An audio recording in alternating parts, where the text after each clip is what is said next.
जिन्हें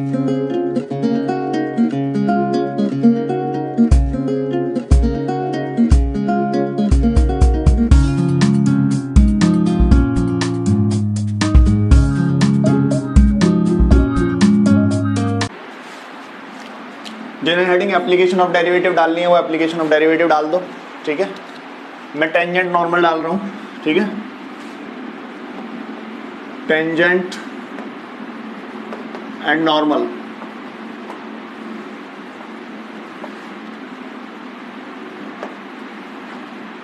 देखो टेंजेंट क्या होता है, ये वाली बात हम डिफरेंशियबिलिटी में ऑलरेडी डिस्कस कर चुके थे, ठीक है। जैसे कि मैंने तुम लोगों को उस टाइम एक इस तरह की फ़ोटो दिखाई थी, ऐसे बनाया था, और एक ऐसे करके कर्व था y equals to f of x, ठीक है। और ये इस कर्व के क्या थे, मैंने 2 पॉइंट ले रखे थे ऐसे करके येलो वाली लाइन से, ठीक है। येलो वाली लाइन क्या है, सीकेंट है ए और बी, या फिर p कॉमा क्यू लिख लो, एक ही बात है, p कॉमा क्यू ऐसे लिख लो। तो मैंने क्या किया था, ये वाली जो रॉड थी, मैंने बोला था कि इसको क्या क्या लेट करो, एक रॉड लेट करो, और इस रॉड को मैंने क्या बताया था, यहाँ पे एक रिंग लगाई हुई थी, और इस रिंग को जैसे ही ओपन करता हूँ तो रॉड नीचे गिरी थी, ठीक है ना। तो ये क्या बना था, या फिर मैं ये कहूँ कि whenever the Q tends to P, यानी मेरे पास जो क्यू पॉइंट है वो पी के पास आता जाए। जैसे कि ये क्यू यहाँ आ गया तो ये लाइन यहाँ मिलेगी, क्यू यहाँ आ गया ये लाइन यहाँ मिलेगी, क्यू और पास आ गया ये लाइन यहाँ मिलेगी। अगर Q पॉइंट और P पॉइंट अप्रॉक्स कोइंसाइड कर जाएं, ठीक है, बहुत ज़्यादा नियर अबाउट हो जाएं, तो मेरे पास जो लाइन आएगी वो ये ब्लू वाली जो होगी, ठीक है, ये ब्लू वाली लाइन जो होगी ये क्या कहलाएगी, इस कर्व की टेंजेंट कहलाएगी। और कितना स्लोप बनाएगी, थीटा। इतना समझ में आता है सबको। डायग्राम दोबारा बना दूँ, गंदा हो गया है, दोबारा बना देता हूँ, ठीक है। देखो ये मेरे पास कोई कर्व था, और ये, ठीक है, y equals to f x, ये इसकी कोई सीकेंट है p कॉमा क्यू, ठीक है। अब ये पॉइंट हमने क्या किया था, ये पॉइंट इसको टेंड कर रहा है, धीरे धीरे ये पॉइंट इसको टेंड कर रहा है। तो एक कंडीशन ये आती है कि ये पॉइंट, ठीक है, ऐसे करके इस पर किसका काम करने लगता है, टेंजेंट का काम करने लगता है, ठीक है। और ये एंगल कितना हो जाता है, थीटा हो जाता है, ठीक है।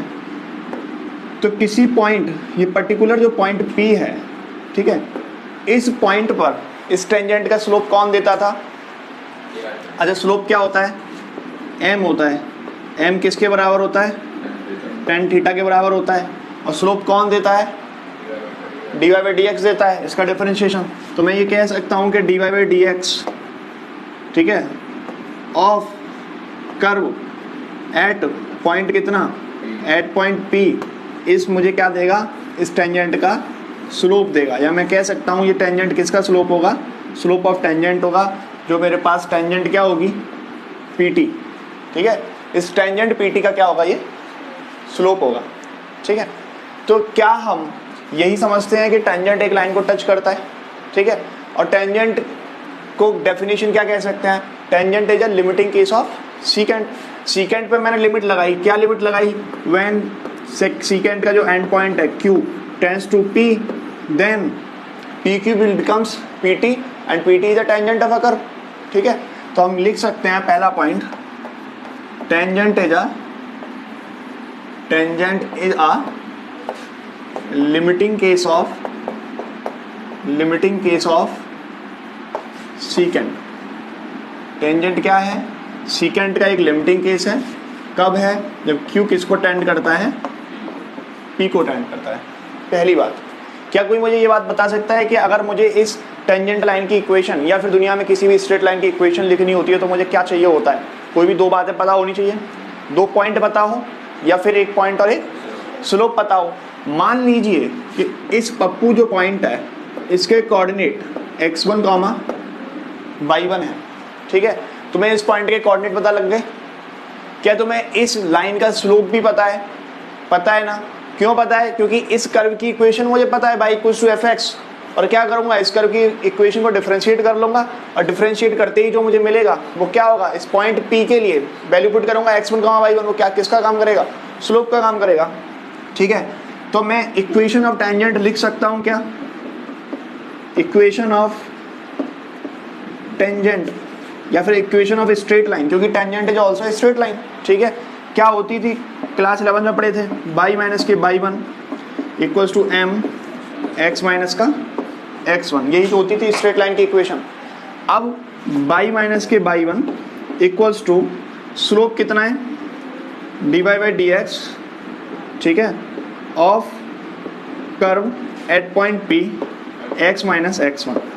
ठीक है, तो ये किसकी इक्वेशन आ गई, ये किसकी इक्वेशन आ गई मेरे पास, टेंजेंट की इक्वेशन आ गई। अच्छा, नॉर्मल क्या होता है, नॉर्मल हमारे पास जिस पॉइंट पर टेंजेंट हमने खींचा है उस टेंजेंट के जो परपेंडिकुलर लाइन होती है that is called as normal. तो ये जो पिलोफर में बना रहा हूँ, ये पीली वाली लाइन, ठीक है, ये क्या कहलाएगी, नॉर्मल कहलाएगी। क्या ये normal always perpendicular to tangent होती है, इतना बात सबको समझ में आता है। ठीक है, अगर मैं यहाँ से इक्वेशन ऑफ टेंजेंट कैलकुलेट करना चाहूँ, ठीक है, इक्वेशन ऑफ नॉर्मल कैलकुलेट करना चाहूँ तो मुझे सबसे पहले क्या चाहिएगा, इस नॉर्मल लाइन का स्लोप चाहिए, क्योंकि नॉर्मल भी तो इस x1, y1 से ही पास हो रहा है। तो मेरे को ये तो पता है कि ये किस पॉइंट से पास होता है, तो किसी भी लाइन के लिए पॉइंट और एक स्लोप चाहिए। स्लोप कैसे निकालूंगा, मुझे स्लोप टेंजेंट का पता है, स्लोप ऑफ टेंजेंट मुझे पता है mt, ठीक है, और स्लोप ऑफ नॉर्मल मैंने मान लिया m सबस्क्रिप्ट n। क्या नॉर्मल और टेंजेंट एक दूसरे के परपेंडिकुलर हैं, ठीक है, तो दोनों का प्रोडक्ट हमेशा -1 देगा, m1 m2 इक्वल्स टू -1। तो यहाँ से नॉर्मल का जब स्लोप निकालूंगा तो minus times 1/, slope of tangent, slope of tangent क्या है, dy बाई डी एक्स। क्या मैं नॉर्मल के स्लोप को ऐसे लिख दूँ, माइनस का dx over dy at point P of the curve. ठीक है, ये मैं लिख सकता हूँ इसको। ठीक है, इक्वेशन ऑफ नॉर्मल क्या कह सकता हूँ, बोलो, y minus y one equals to slope of normal x minus x1, और हम कह सकते हैं y minus y one equals to minus times dx over dy, ठीक है, in bracket x minus x1, ठीक है, और ये कहाँ पे होगा स्लोप, एट पॉइंट P, बताइए तुम्हें कहाँ होगा, ठीक है, of curve at point P। But ये इक्वेशन ऑफ टेंजेंट और इक्वेशन ऑफ नॉर्मल, ठीक है, कब वैलिड है, यहाँ पे हम लिखेंगे this is valid only provided if point P x1, y1, ठीक है, लाइज ऑन कर्व। अगर ये पॉइंट P कर्व के ऊपर लाई करता है तभी ये इक्वेशन वैलिड है। अदरवाइज मान लो वो कुछ और कह देता है, एक पॉइंट, एक कर्व है, उस पर ये टेंजेंट, और tangent is passes through the point इतने, ठीक है, टेंजेंट तो किसी भी पॉइंट से पास हो सकता है क्योंकि एक टेंजेंट के ऊपर इनफाइनाइट पॉइंट हो सकते हैं। बट ये कंडीशन यानी कि ये इक्वेशंस कब वैलिड है, provided if the point P x1 y1 will lie on a curve, ठीक है, कर्व के ऊपर लाई करेगा तब ये वैलिड है। ठीक है, अच्छा, अब तक हम लोग यही समझते हैं कि टेंजेंट शायद कर्व को टच करके जाता है, ठीक है, तो ऐसा बिल्कुल भी नहीं है, केवल टच नहीं करके जाता। ठीक है, तो बाकी के केसेस हम पढ़ेंगे। तो पहला पॉइंट जब लोगों ने ये लिख लिया, दूसरा पॉइंट मैं बता रहा हूँ, ठीक है, दूसरा पॉइंट कह रहा है कि intersecting case of a tangent, ठीक है, तो दूसरा पॉइंट कह रहा है intersecting case of a tangent with a curve, intersecting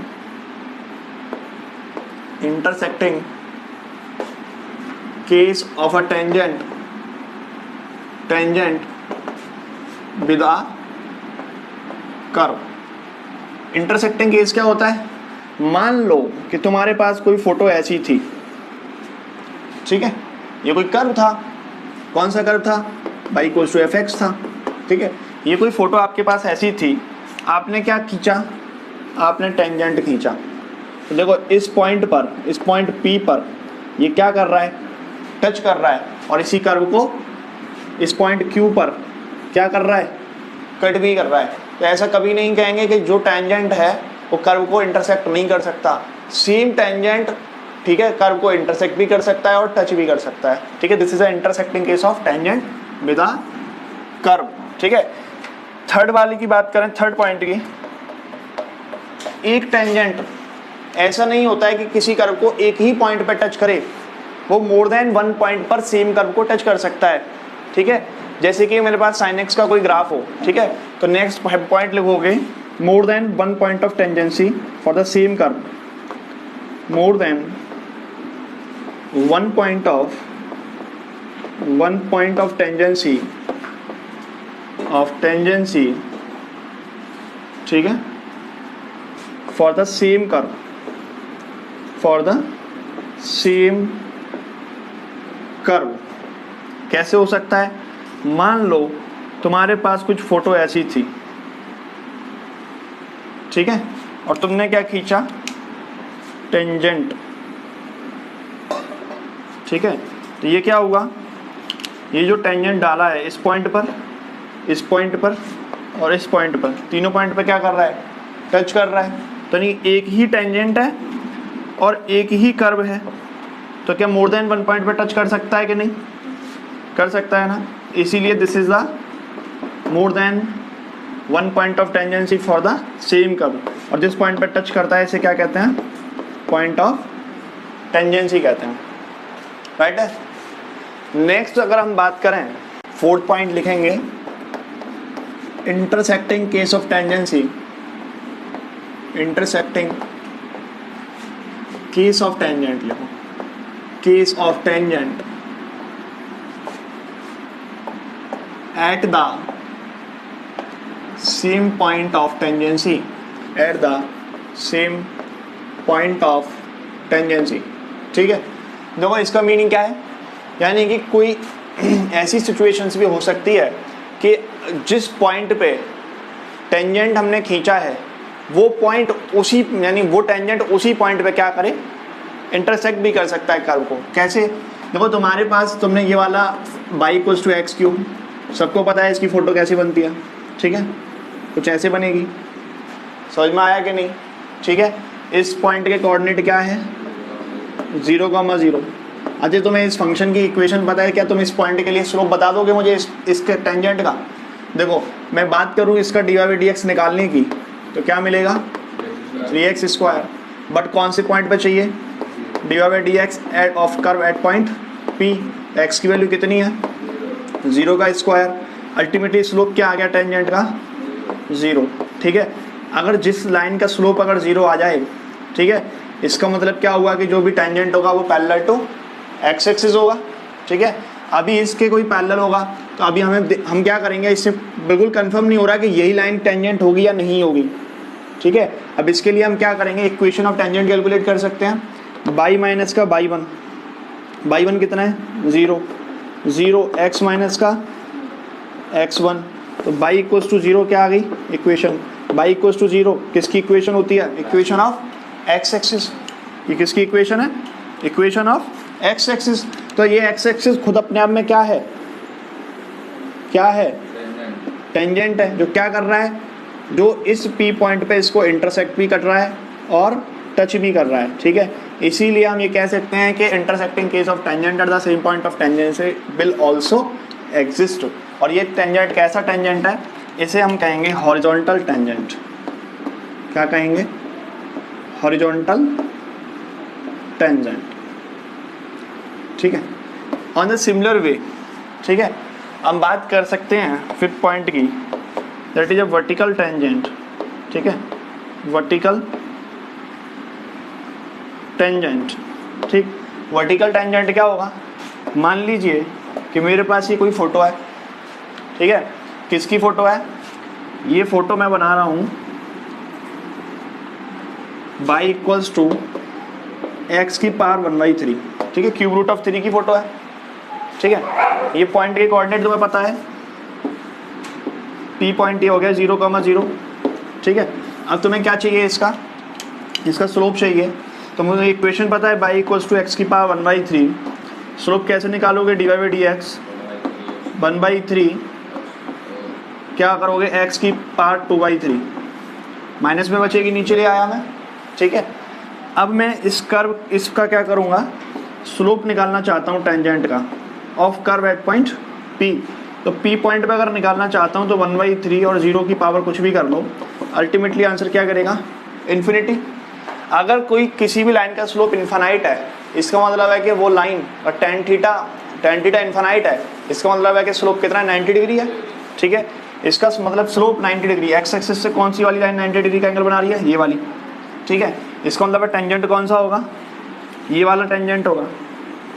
और ये क्या कर रहा है, इसको कट भी कर रहा है और इसको टच भी कर रहा है, तो this is a vertical tangent. और इक्वेशन अगर निकालना चाहूँ टेंजेंट की तो कैलकुलेट कर सकता हूँ, बाई माइनस का बाई 1, इन्फानाइट स्लोप है, या फिर लिख सकता हूँ इन्फानाइट को 1/0 एक्स माइनस का x1, 0 का इधर मल्टीप्लाई करेंगे, पोर्शन 0 हो जाएगा और x इक्वल्स टू 0 आके गिरेगा, और x equals to 0 is the equation of y axis. तो बाई एक्सिस अपने आप में इसका क्या होगी, इसकी एक वर्टिकल टेंजेंट होगी, ठीक है। नेक्स्ट पॉइंट लिखो, equation of a tangent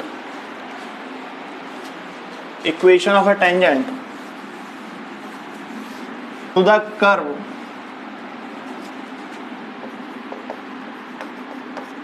equation of tangent to the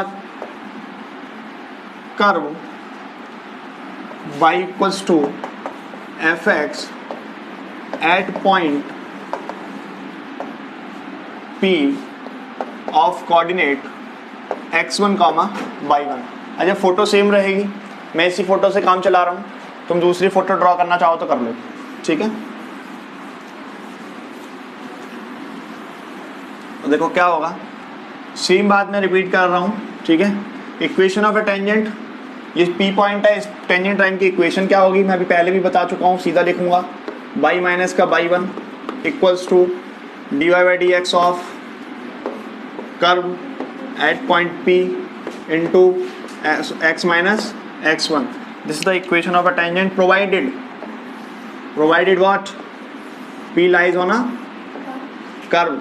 सबसे पहले ये हमें चेक कर लेना चाहिए जिस पॉइंट पर हम टेंजेंट की इक्वेशन कैलकुलेट कर रहे हैं कि whether the point is lies on a curve और नॉट, ठीक है। अगर वो पॉइंट कर्व पर लाई नहीं करता तो ये इस तरह से टेंजेंट की इक्वेशन हम लोग कैलकुलेट नहीं कर सकते, ठीक है जी। अच्छा, इक्वेशन ऑफ क्या, normal, equation of normal to the curve y equals to fx at point P at point Pappu, लिखो जल्दी से, x1, y1 क्या होगा, बाई माइनस के y 1 equals to minus times of कितना, dx over dy of curve at point P x minus का x1। ये हमारे पास आ गई इक्वेशन ऑफ नॉर्मल। तो हम बार बार टेंजेंट का स्लोप नहीं निकालेंगे, अगर इक्वेशन ऑफ नॉर्मल पूछिए तो हम dx ओवर dy सीधे उस कर्व की इक्वेशन को with respect to y differentiate करके एक मस्त सा माइनस उसके सामने लगा के हम सीधा कहेंगे कि this is a equation, sorry this is a slope of a normal, ठीक है। ये नॉर्मल का स्लोप होगा। नॉर्मल में लिख लेना, एक लाइन लिख लो नॉर्मल में, it is the line perpendicular to the tangent at the point of tangency. मैं लिख दूं, हाँ लिख दूं, बस लिखवाते रहा करो, इट इज द लाइन, ठीक है, perpendicular to the tangent, perpendicular to the tangent at the point of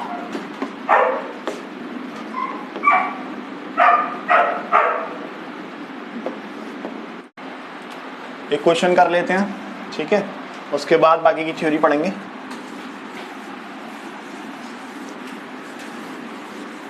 लिखो find the equation of a tangent,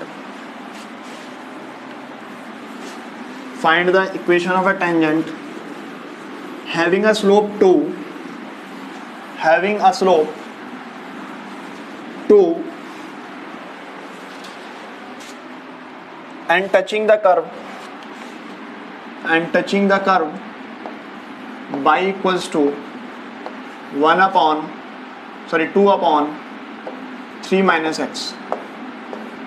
ठीक है, ये मेरे पास कोई स्लोप है।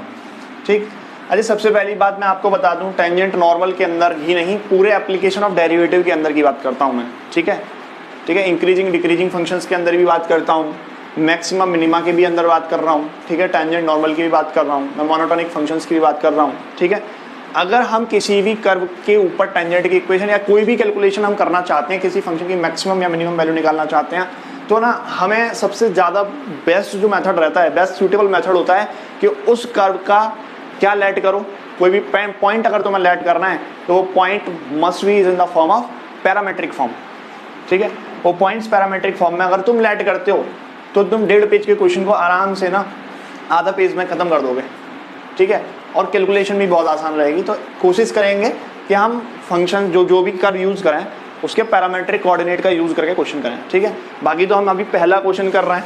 ठीक है, इसलिए तो इसको हम डायरेक्ट वर्कआउट करने की कोशिश करेंगे। ठीक है, अब वो कह रहा है कि एक ऐसे टेंजेंट की इक्वेशन फाइंड करो जिसका स्लोप तो 2 है और जो इस कर्व को क्या करता है, टच करता है। ठीक है, तो मान लो कि किस पॉइंट पर टच करता है, let that point will be a Pappu and having a coordinate x1, y1। तो late P be the point, x1, y1 be the point। इस पे क्या करता है, वो टच करता है। ठीक है, अब ये पॉइंट कहाँ होगा, टच करता होगा तो भाई कर्व पे होगा। ठीक है, अगर ये पॉइंट कर्व पे होगा तो क्या कर्व की इक्वेशन को सेटिस्फाई करेगा?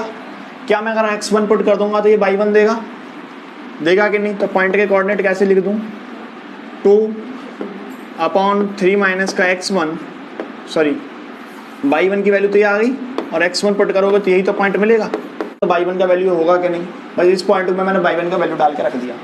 ठीक है, अच्छा अब मुझे पॉइंट पता लग गया। अब एक और काम मुझे क्या करना होगा, क्या पता लगाना होगा? अरे एक टेंजेंट लाइन की इक्वेशन निकालने के लिए और क्या पता लगाना होगा, स्लोप पता लगाना होगा ना। तो स्लोप कैसे निकालूं?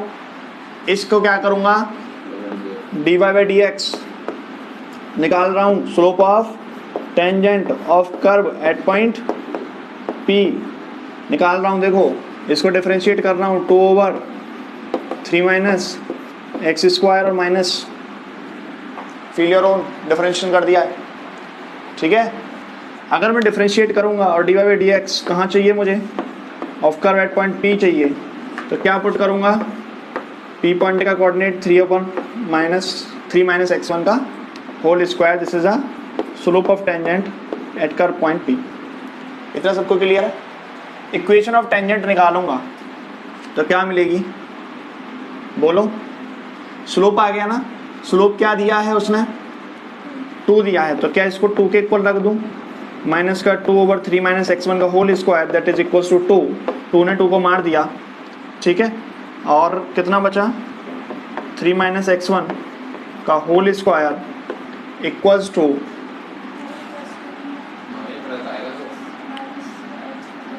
हाँ -1 था और एक माइनस ऑलरेडी उसका आया, तो ये हमें प्लस का मिलेगा। ठीक है, तो ये अल्टीमेटली क्या मिलेगा, 1 मिलेगा।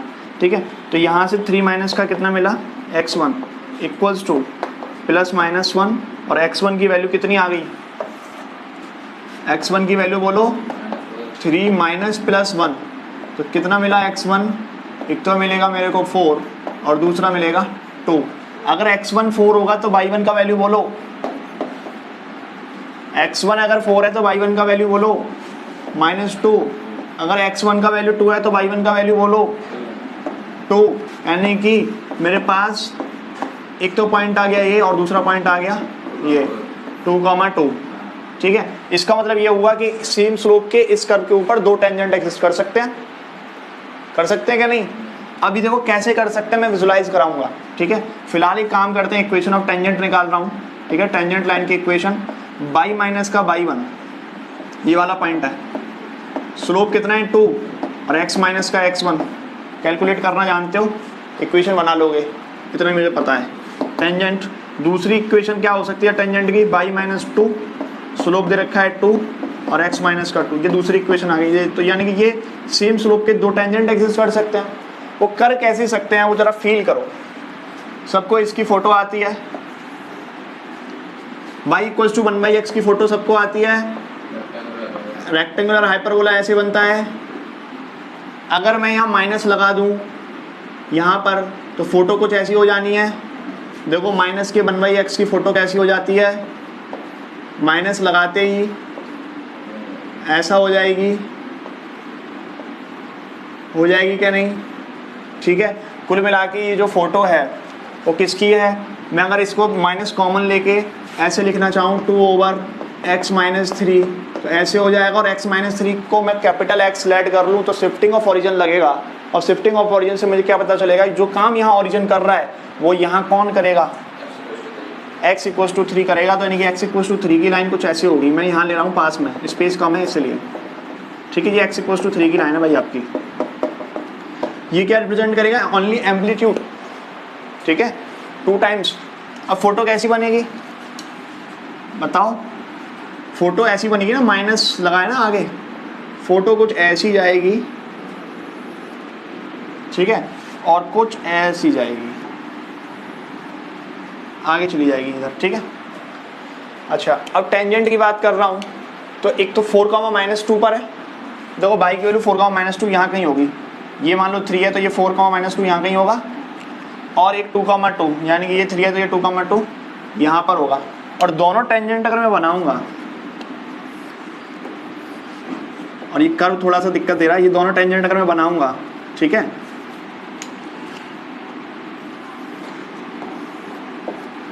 तो दोनों टेंजेंट एक दूसरे के क्या आएंगे? पैरेलल आएंगे। क्यों आएंगे? क्योंकि दोनों की स्लोप कैसी है? इक्वल है ना।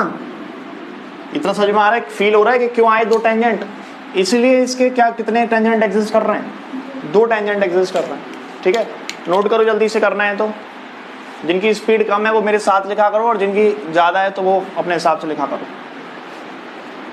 देखो, find the equation of tangent and normal. Find the equation of tangent and normal passing through a point 1,2, passing through a point 1,2 on the curve x square equals to 4y। ठीक है, ये curve है कोई, इस curve के ऊपर क्या है? टेंजेंट है और क्या है? नॉर्मल है।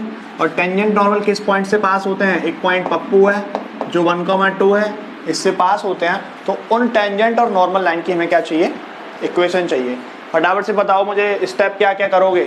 हाँ भाई, क्या क्या करोगे बोलो। हाँ तुम बताओ प्रियांशी। हाँ, सबसे पहले हम ये चेक करेंगे कि 1,2 इज लाई और नॉट ऑन अ कर्व। सबसे तुम करते क्या हो? देखो क्या करते हो, इसको डिफरेंशिएट कर देते हो, स्लोप निकालोगे, उसमें एक्स वाई की वैल्यू 1,2 रख दोगे, एम की वैल्यू निकाल लोगे, उसके बाद में क्या करोगे? x1 y1 ये रहा, ये रहा, खत्म खेल। जबकि ये 1,2 तो भैया इस पर लाई ही नहीं करता। ठीक है, अगर इसकी फोटो को कुछ मैं सोचूं तो फोटो कुछ ऐसी बनेगी, x square equals to 4y, तो कुछ ऐसा आएगा।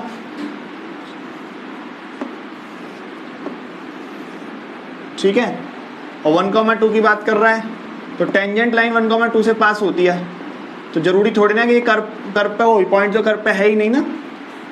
अरे पॉइंट कर्व पे है ही नहीं, x की वैल्यू 1 डालो, y की वैल्यू डालो 8, तो सेटिस्फाई थोड़ी ना कर रहा है पॉइंट। तो पॉइंट कर्व पे है ही नहीं, तो क्या करोगे? ये पॉइंट तो यहाँ कहीं होगा। ठीक है, और इसका मतलब है कि टेंजेंट इसका जो नॉर्मल है ना वो 1,2 से पास हो रहा है। ठीक है, थोड़ा सा करेक्शन कर लो, हमें दोनों की इक्वेशन बतानी है।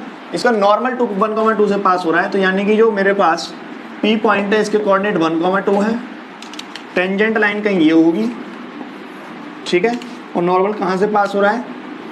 नॉर्मल 1,2 से पास हो रहा है, ये है इसका नॉर्मल। ठीक है, अब मैं विजुलाइज कर दे रहा हूँ, वैसे फोटो की कोई आवश्यकता थी नहीं। ठीक है, ये पॉइंट 1,2।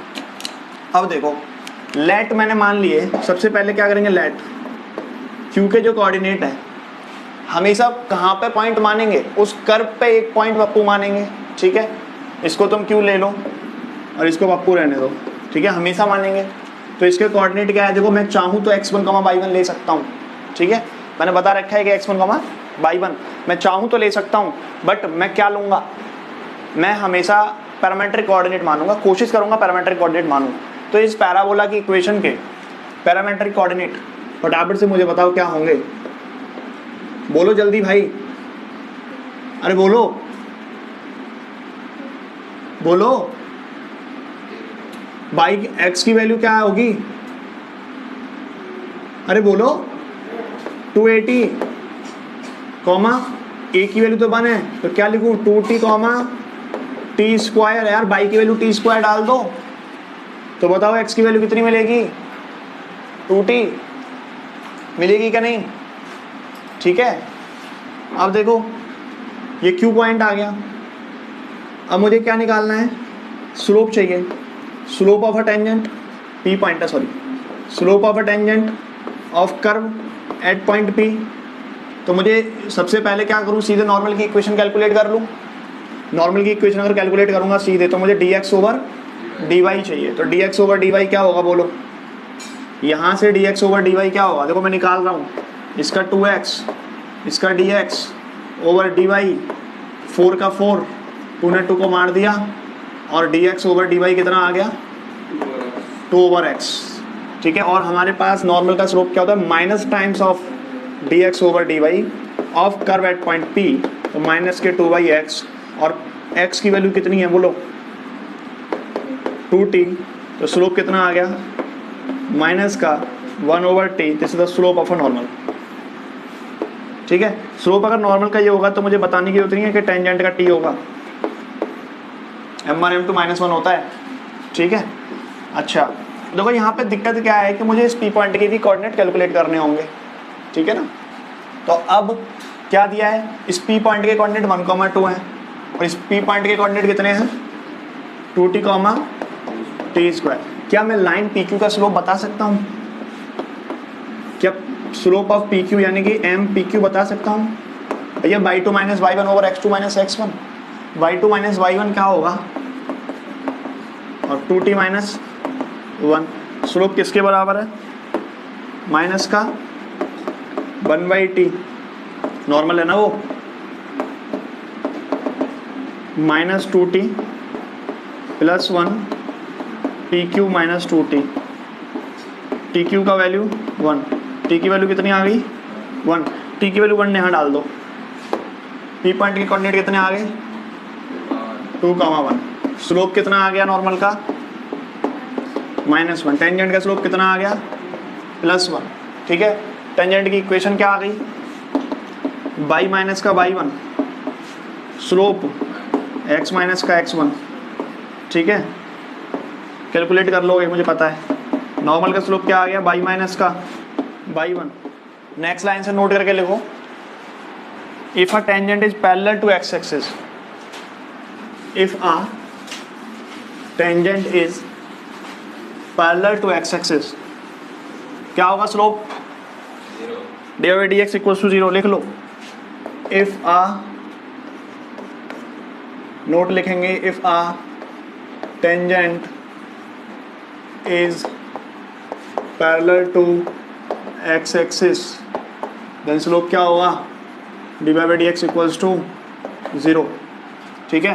तो इस केस में क्या होगा, हॉरिजॉन्टल टेंजेंट बताया था ना अभी थोड़ी देर पहले, बी पॉइंट लिखेंगे, if tangent is perpendicular to x axis, तो क्या होगा स्लोप बोलो, dy/dx क्या होगा, इन्फिनिटी होगा या इन्फिनिटी को टेंड करेगा, इन्फिनिटी को टेंड करेगा, ठीक है। तो slope tends to infinity. Next point लिख लो, if a tangent at point P x1 y1 makes a equal slope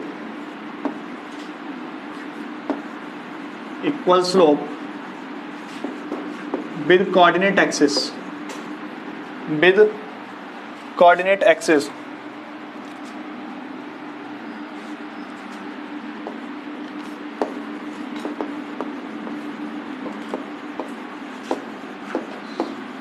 या फिर कह सकते हैं कि tangent at a point P on the curve, on the curve लिख लेना, on the curve equally inclined, ठीक है, equally inclined with the coordinate axis, एक ही बात है, ठीक है। तो क्या होगा, मेरे पास कोई ये कर्व है, ठीक है, या फिर ये कर्व है, ठीक। अगर मैंने इस पर टेंजेंट डाला ये वाला, ठीक है, तो इसने एंगल बनाया मेरे पास 135 डिग्री, और यहाँ मैंने अगर ये टेंजेंट डाला तो इसने एंगल बनाया 40, सॉरी कोऑर्डिनेट एक्सिस की बात कर रहा है, कोऑर्डिनेट एक्सिस के साथ में, तो ये एंगल कितना बनेगा, 135 बनाएगा, तो ये 45 एक्सिस के साथ में, और बाई एक्सिस के साथ भी क्या बनेगा 45, यानी कि दोनों एक्स बाई एक्सिस के साथ में, दोनों एक्सिस के साथ में कैसा है एंगल, इक्वल है ना, सेम है ना, दोनों कोऑर्डिनेट एक्सिस के साथ में एंगल क्या है, इक्वल है। यहाँ भी कोऑर्डिनेट एक्सिस के साथ में एंगल क्या है, इक्वल है। अगर ये वाली सिचुएशंस हुई तो इस लाइन का स्लोप बता दोगे मुझे, ये 135 डिग्री देगा, और tan 135 डिग्री का वैल्यू कितना होता है, -1, और tan 45 डिग्री का वैल्यू कितना होता है, +1, ठीक है। तो हम कह सकते हैं फिर tangent at a point P on the curve having equally inclined with coordinate axis, then slope dy/dx equals to +-1, या तो +1 होगा या तो -1 होगा, या तो ये सिचुएशंस होगी या तो ये सिचुएशन होगी, इन दो सिचुएशंस में ही तो इक्वली इंक्लाइंड होगा, ठीक है। अगर देखो, अगर ये तुम सोचो कि यहाँ पे भी तो हो सकती है ये सिचुएशन, और यहाँ पे ऐसी सिचुएशन हुई तो फिर दोबारा से क्या होगा, यही कंडीशन 135 डिग्री वाली कंडीशन रिपीट होगी, और इस क्वाड्रेंट में सेम सिचुएशन हुई तो ये वाली कंडीशन रिपीट होगी, ठीक है ना। इसीलिए यहाँ पे क्या होगा, स्लोप +-1 होगा।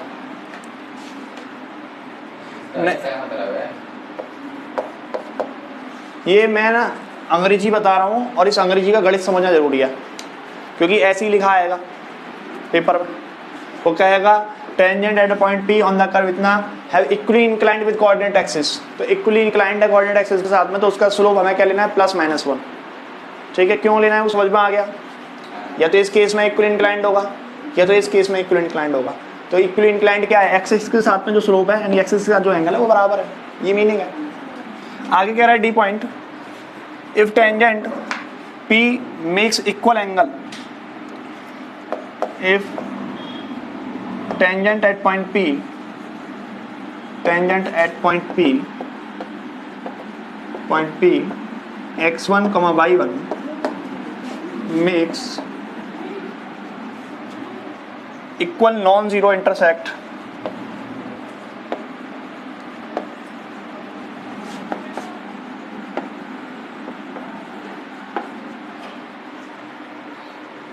at coordinate axis,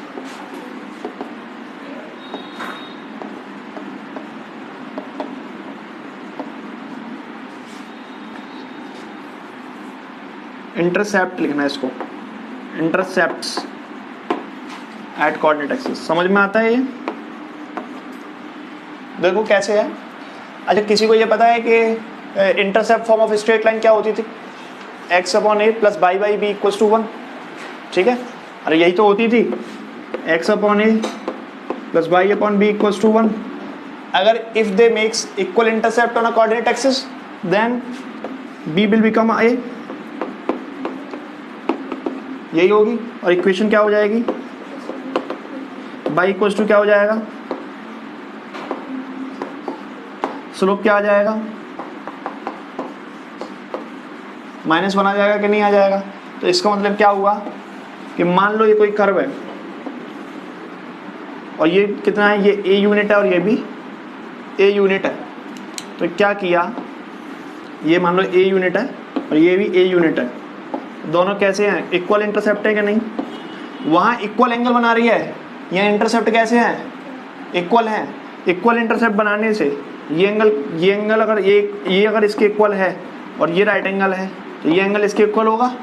तो हम क्या लगाएंगे, ये x ये 90, ऑब्वियस सी बात है। ये कितना आ गया 45 डिग्री, और ये एंगल कितना हो गया 135 डिग्री का स्लोप कितना हो गया 135, और tan 135 कितना होता है -1, इसीलिए dy/dx कैसा हो गया -1। ऐसे समझ लो या ऐसे समझ लो, बात एक ही है। इसका मतलब हुआ कि अगर इक्वल इंटरसेप्ट कट करती है तो dy/dx हमेशा क्या होगा -1 होगा।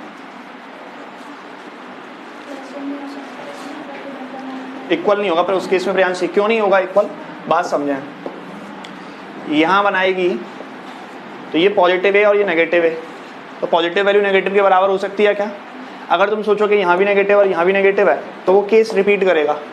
यहाँ जब ये बनेगा ना एंगल ऐसे, फिर दोबारा से 135 पे आएगी स्लोप, तो वो 135 का स्लोप आ रहा है कि नहीं, फिर भी क्या देगी इंटरसेप्ट -1। तो इक्वल इंटरसेप्ट के लिए लोगों हेडिंग इनिशियल ऑर्डिनेट, ठीक है, इनिशियल ऑर्डिनेट। इनिशियल ऑर्डिनेट क्या होता है?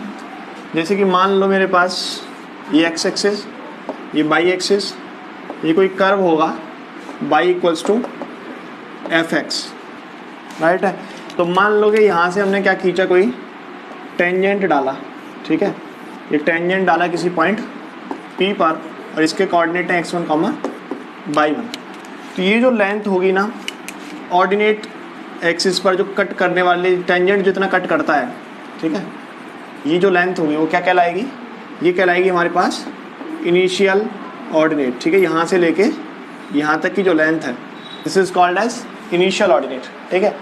तो क्या मुझे कोई इक्वेशन ऑफ टेंजेंट बता सकता है? मुझे पॉइंट P पता है, ठीक है, और मुझे कर्व की इक्वेशन भी पता है, ठीक है, y equals to f x. तो सीधा सीधा मुझे ये पता लग जाएगा कि इसका अगर मुझे स्लोप निकालना चाहूँ तो y equals to f x को क्या कर दूंगा, डिफ्रेंशिएट कर दूंगा। तो मुझे क्या मिलेगा, बाई डैश मिल जाएगा, और बाई डैश यानी कि F dash x function value of curve at point P calculate कर दूंगा, तो मेरे को क्या मिल जाएगा, स्लोप ऑफ टेंजेंट मिल जाएगा, ठीक है। स्लोप ऑफ टेंजेंट अगर मुझे मिल जाएगा तो मेरे को पॉइंट x1, y1 पता है, तो क्या होती है इक्वेशन, स्लोप ऑफ टेंजेंट किसके बराबर होगा, dy/dx के of curve at point P।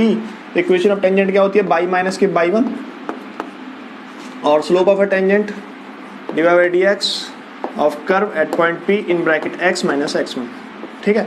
मुझे क्या चाहिए, इनिशियल ऑर्डिनेट। तो इनिशियल ऑर्डिनेट की बात करूँगा, यहाँ से लेके यहाँ तक की जो लेंथ होगी, ठीक है, इस पॉइंट के कोऑर्डिनेट क्या होंगे, 0, y होंगे, ठीक है। तो ये अगर स्ट्रेट लाइन है और ये पॉइंट इस लाइन पर लाई करेगा तो ये क्या करेगा, इस इक्वेशन को सेटिस्फाई करेगा। तो बाई यानी कि हम बात करें तो यहाँ बाई वैल्यू क्या होगी, बाई वैल्यू क्या होगी, सॉरी बाई वैल्यू तो हमें निकालनी है, तो एक्स वैल्यू क्या होगी, एक्स वैल्यू 0 हो गई, ठीक है। तो जो एक्स वैल्यू 0 होगी तो यहाँ जो बाई वैल्यू हमें मिलेगी वो क्या होगी, यहाँ से यहाँ तक की लेंथ होगी। तो कैसे लिख सकते हैं, बाई 1, इसको यहाँ ले जाओ माइनस का x1, ठीक है, dy/dx over dy/dx at point P of curve, ठीक है। अब हम यहाँ एक वर्ड यूज करते हैं लेंथ, इनिशियल ऑर्डिनेट के लिए एक वर्ड यूज कर रहे हैं लेंथ, और हमें पता है लेंथ कांट बी नेगेटिव, तो लेंथ नेगेटिव नहीं हो सकती, इसीलिए मैं क्या करूँगा, इसका मॉड ले लूँगा, और ये जो मिलेगा this is a initial ordinate, ठीक है, यही हमारा इनिशियल ऑर्डिनेट होगा, ठीक है। नेक्स्ट पॉइंट लिखो, if a curve passes through a origin, लिख देता हूं, if a curve passes through a origin, passes through a origin, ठीक है, अगर कोई कर्व है जो कहाँ से पास होता है, ऑरिजिन से पास होता है, when the equation of tangent at x equals to 0, when the equation of tangent at x equals to 0 can be directly obtained by, can be directly obtained by, ठीक है, कहाँ से obtain की जा सकती है, by equating lowest degree term with 0, ठीक है, लोएस्ट डिग्री टर्म विद 0, यानी कि 0 के साथ सीधे इक्वेट करके क्या निकाल सकते हैं हम लोग, टेंजेंट की इक्वेशन निकाल सकते हैं। कौन से वाले टेंजेंट की, अगर कोई कर्व ओरिजिन से पास हो रहा है और उसी ओरिजिन पर हमें क्या चाहिए, उस ओरिजिन पर ही टेंजेंट की इक्वेशन चाहिए, तो डायरेक्टली फाइंड आउट कर सकते हैं। फॉर एग्जांपल के लिए देख लो, मेरे पास कोई ये है, यानी एक्स एक्सिस है, ये वाई एक्सिस है, और कोई सर्कल है, तो कहाँ से पास हो रहा है, ओरिजिन से। तो मुझे क्या चाहिए, इस टेंजेंट की इक्वेशन चाहिए, ठीक है। तो ऐसे सर्कल की जनरल यानी कि सेकेंड डिग्री इक्वेशन क्या होती है, जो ओरिजिन से पास हो। कर्व की इक्वेशन होगी x square plus y square plus 2gx plus 2f/, equals to 0, यही होगी, सॉरी 2f/। अब क्या करेंगे, मतलब यहाँ लोएस्ट डिग्री टर्म कौन सी हो गई, एक्स और वाई वाली, इसकी भी डिग्री 1 है और इसकी भी डिग्री 1 है, तो टेंजेंट की इक्वेशन डायरेक्टली क्या होगी, gx plus f/, equals to 0। 2 common लेके मैंने 0 में भेज दिया, ठीक है जी। अच्छा, आगे अगर हम बात करना चाहें तो क्या करेंगे, अगर मैं बात करूँ कि इसका प्रूफ देने की, तो यहाँ से dy/dx निकालूंगा तो ये हो जाएगा 2x, ये हो जाएगा 2y into y dash plus 2g plus 2f into y dash, ठीक है, into y dash equals to 0। Y dash का वैल्यू क्या आएगा, देखो एट ओरिजिन पर निकालना है, ओरिजिन का इसका मतलब पप्पू होगा, पी पॉइंट के जो कोऑर्डिनेट है वो 0,0 होंगे, ठीक है। अगर मैं 0,0 पुट करता हूँ तो ये 0, ये 0, अल्टीमेटली ये बचेगा, और बाई डैश का वैल्यू कितना आएगा, माइनस के g/f। ये इसका क्या आ गया, स्लोप ऑफ टेंजेंट आ गया एट 0,0। इक्वेशन ऑफ टेंजेंट क्या होगी, बाई माइनस के बाई 1, स्लोप माइनस के g/f in bracket x minus के 0, क्या मिलेगा, बाई f का मल्टीप्लाई इधर कर लो इंटू gx को इधर ले लो, तो क्या होगा, gx plus f/, equals to 0। This is the equation of a tangent, ठीक है। चाहे तो ऐसे निकाल लो, चाहे ऐसे निकाल लो, डायरेक्टली इक्वेट करके भी निकाला जा सकता है, ठीक है ना। नेक्स्ट देखो तुम लोग, same line is a tangent, same line is a tangent as well as normal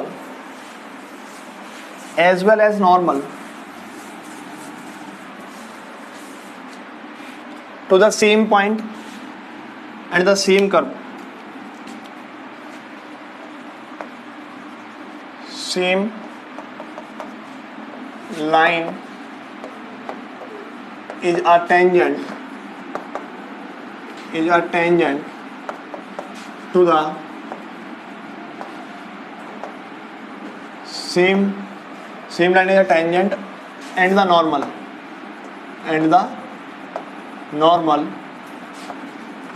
to the same point and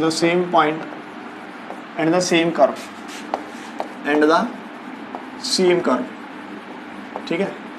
इसको समझो, देखो मान लीजिए कोई कर्व है, ठीक है, उसकी इक्वेशन मेरे पास x³ प्लस y³ माइनस का 3xy इक्वल्स टू 0 है, ठीक है। ये किसी कर्व की इक्वेशन है, ठीक है। तो इस कर्व को जो इक्वेशन यहाँ लिखी है, इसे हम कहते हैं वॉल्यूम ऑफ डिस्कार्टीज,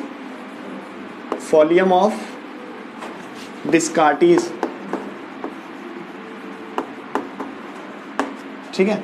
और ये तो कैसा कर्व देगी, कुछ ऐसे देती है ये कर्व,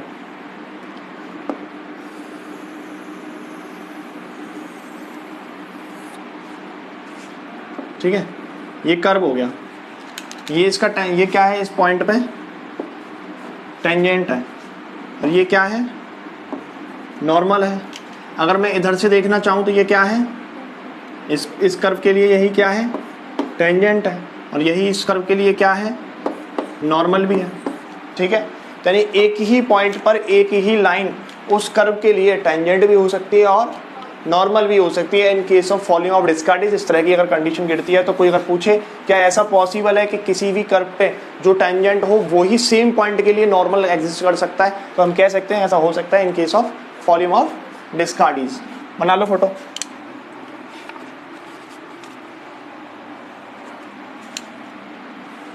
नेक्स्ट जो पार्ट है, देखो मान लो कि तुम्हारे पास कोई कर्व है, ऐसे कर्व है, ठीक है।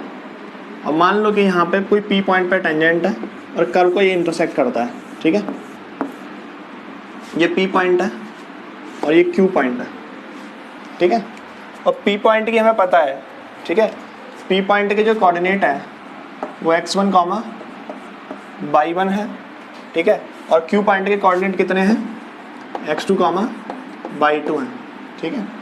तो हमारे पास जो स्लोप ऑफ टेंजेंट होगा, स्लोप ऑफ टेंजेंट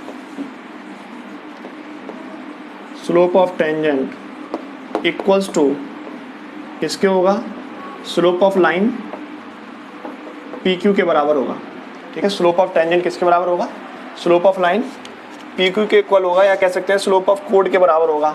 वो किसके बराबर होगा, dy/dx ऑफ कर्व, सही है, of curve at point P, ठीक है। जो भी स्लोप होगा वो किसके बराबर होगा, y2 - y1 over x2 - x1, इसके बराबर होगा, ठीक है। ये कॉन्सेप्ट हमने यूज़ भी किया है। जब फर्स्ट क्वेश्चन कल निकाला था तो मैंने नॉर्मल लाइन पास होती थी तो y2 - y1 over x2 - x1 concept मैंने यूज़ भी किया है। यहाँ कॉमा है, ठीक है।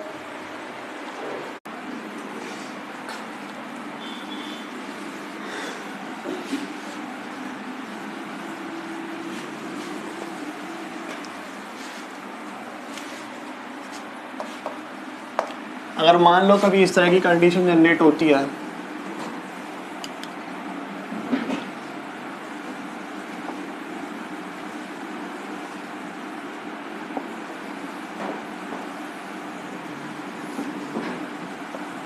कोई कर्व अगर ऐसे आ जाता है, ये पॉइंट P है, ये पॉइंट Q है, इसके कोऑर्डिनेट x1, y1, इसके कोऑर्डिनेट x2, y2।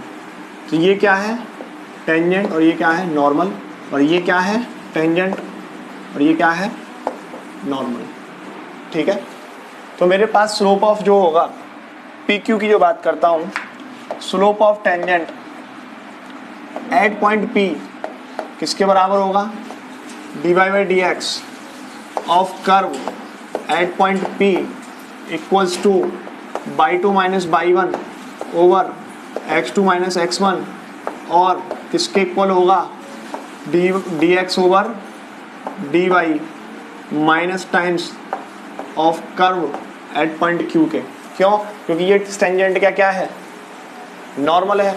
और मैं इसका स्लोप अगर निकालूंगा, ठीक है, इसका अगर मैं स्लोप Q पॉइंट पे, अगर इस Q पॉइंट पर इस Q पॉइंट है और इसके नॉर्मल का स्लोप निकालूं, तो इसके नॉर्मल कौन सी होगी, यही लाइन होगी, और P पॉइंट पे टेंजेंट कौन सी होगी, वो यही लाइन होगी। दोनों की बात करूं तो दोनों क्या बातें होंगी, सेम बातें होंगी क्या नहीं, ठीक है ना, ये बातें भी सेम होंगी। तो ये वाला पॉइंट भी लिख लो, इंपॉर्टेंट पॉइंट है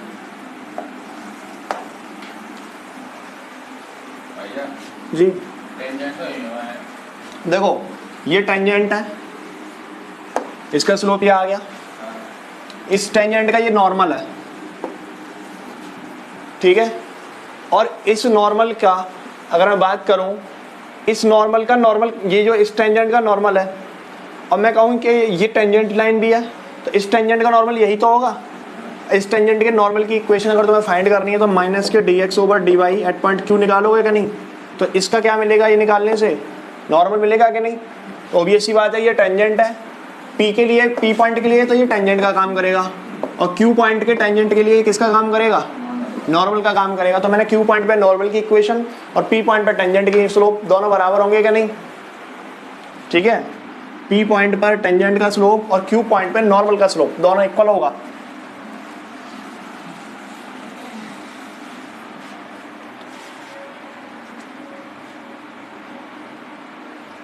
नेक्स्ट पॉइंट बेहद important point, if two curve touches each other, if two curve touches each other, अगर दो कर्व एक दूसरे को क्या करते हैं, टच करते हैं। फॉर एग्जाम्पल एक ये कर्व है और एक ये कर्व है, ठीक है। अगर ये किसी पॉइंट पे टच करते हैं तो ओबियस ही बात है कि दोनों पॉइंट के लिए कैसा टेंजेंट होगा, एक कॉमन टेंजेंट होगा, ठीक है। कैसा टेंजेंट होगा, एक कॉमन टेंजेंट गिरेगा कि नहीं, ये जो गिरेगा वो कॉमन टेंजेंट होगा, ठीक है। तो यहाँ पे अगर मैं देखूँ तो इस तरह के क्वेश्चंस की कंडीशन के लिए हम क्या करते हैं, दो कंडीशन हमेशा जनरेट होंगी, पहली और दूसरी। ये मान लो कर्व क्या था, ये मान लो जो येलो वाला कर्व है वो y=gx है, ठीक है। और ये जो सफ़ेद वाला कर्व है वो y=fx है, ठीक है। एक बात बताओ मुझे, क्या slope of tangent at point P of curve, इसको मैंने ले रहा हूँ सफ़ेद वाले को ले रहा हूँ कर्व 1 और इसको ले रहा हूँ कर्व 2 ऑफ कर्व C1, क्या बराबर नहीं होगा slope of tangent at point P of curve C2 पे? क्यों बराबर होगा? क्योंकि भाई दोनों का टेंजेंट कॉमन है और एक टेंजेंट का केवल एक ही स्लोप तो एग्जिस्ट करेगा, दो स्लोप एग्जिस्ट नहीं कर सकते, ठीक है, पहली बात। दूसरी बात, ये जो बाई वैल्यू होगी, ठीक है, ये जो बाई वैल्यू होगी वो हमेशा क्या होगी, ये जो बाई वैल्यू होगी, बाई वन जो वैल्यू होगी वो हमेशा क्या होगी, जितना इस कर्व के लिए होगी उतना ही इस दूसरे वाले कर्व के लिए होगी। तो हाइट ऑफ द कर्व हमेशा क्या होगी, सेम होगी, ठीक है। तो पहला पॉइंट तो यही होगा कि स्लोप बराबर होगा। स्लोप क्या होता है ये तो तुम्हें पता ही है, dy/dx of curve C1 at point P और dy/dx of curve C2 at point P, दोनों बराबर होगा। दूसरी बात, उनकी बाई वैल्यू बराबर होगी, बाई वैल्यू फंक्शन वैल्यू बराबर होगी। फंक्शन वैल्यू का मतलब है कि function value of curve C1 at point P equals to y value of curve C2 at point P। ये दोनों कंडीशन हमेशा सेटिस्फाई करेंगी if the two curve touches each other, ठीक है। दो कर्व अगर एक दूसरे को टच करते हैं तो ये कंडीशन हमेशा सेटिस्फाई करेगी। साफ करूं?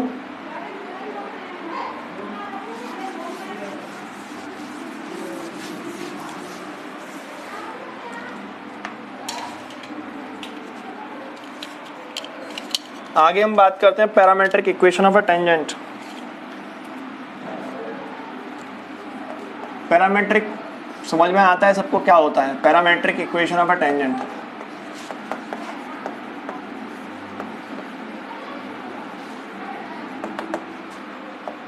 देखो, मान लो कि मेरे पास कोई कर्व था, y is in terms of t and x is also in terms of t, ठीक है।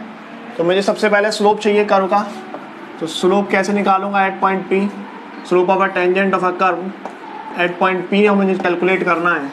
तो मैं करूँगा कैलकुलेट dy/dt ओवर dx/dt, तभी तो मुझे मिलेगा dy/dx of curve at point P। अब तुम्हें क्या चाहिए भाई, दो पॉइंट चाहिए, ठीक है। अगर तुम्हें दो पॉइंट मिल जाएं तो तुम क्या दे दोगे मुझे, सीधा सीधा स्लोप तुम्हें पता है तो इक्वेशन ऑफ टेंजेंट दे दोगे कि नहीं।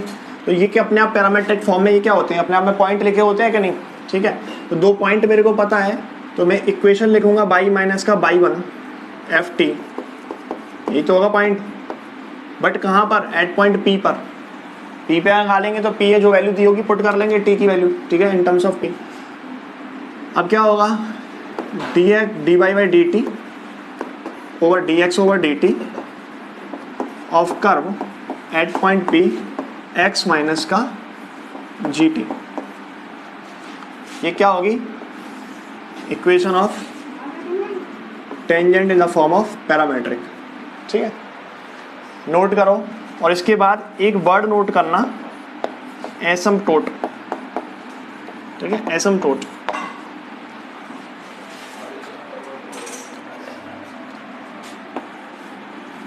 आर द टेंजेंट्स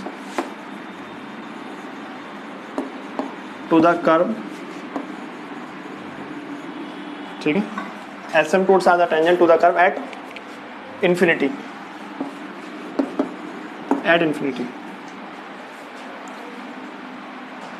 ठीक है। ये क्या कहलाते हैं, एसिम्प्टोट्स कहलाते हैं। जैसे कि कोई इलिप्स है, टेंजेंट खींचा तो किसको टेंड करेगा, इन्फिनिटी की तरफ टेंड करेगा, this is called as asymptote. तो एसिम्प्टोट के दो हो सकते हैं, एक हॉरिजॉन्टल एसिम्प्टोट और एक वर्टिकल एसिम्प्टोट। जो हमारे पास हॉरिजॉन्टल टेंजेंट थे ना और जो वर्टिकल टेंजेंट थे उन्हीं को हम क्या कहते हैं, एसिम्प्टोट। ठीक है, इसके बाद कुछ कॉमन पैरामेट्रिक कोऑर्डिनेट है, वो तुम लोग नोट कर लो जल्दी से।